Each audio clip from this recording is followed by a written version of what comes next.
श्री आंजनेय स्वामी परदेवताभ्यो नमः।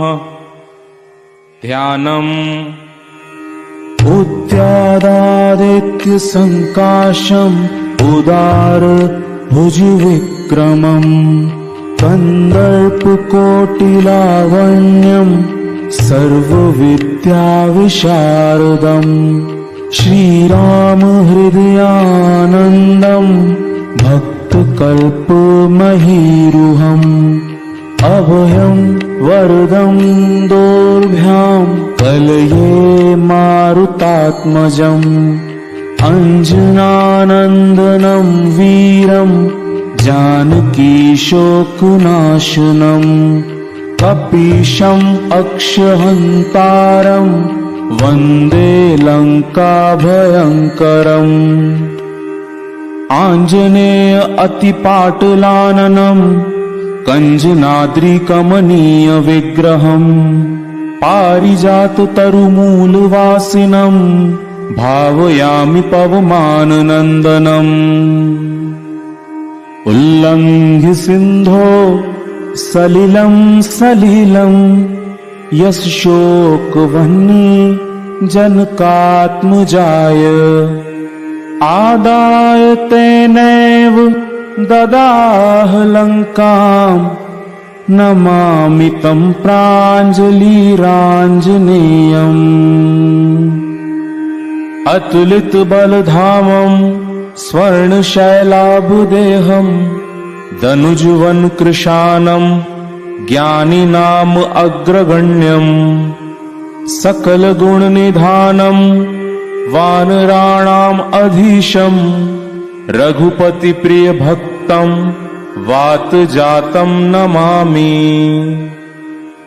गोष्पदीकृतवारशिम् मष्कीकृतराक्षसाम् रामायण महामाला रत्नं वन्दे अनिलात्मजम्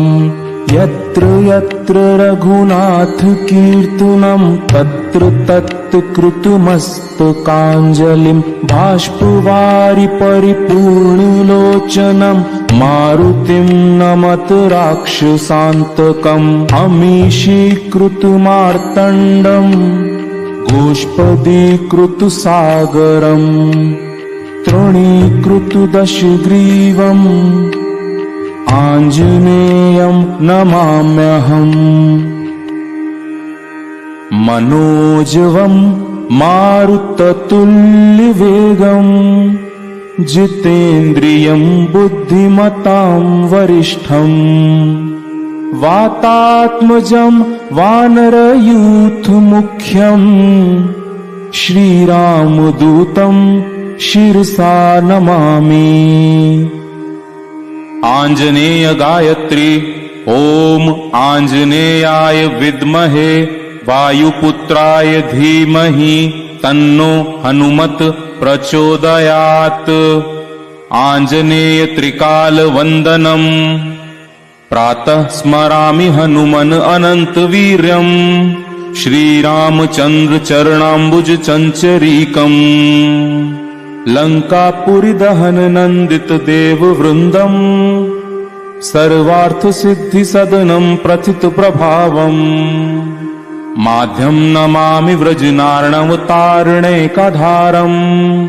शरण्यमुदितानुपं प्रभावम् सीताधिसिन्धुपरिशोषण कर्म दक्षम्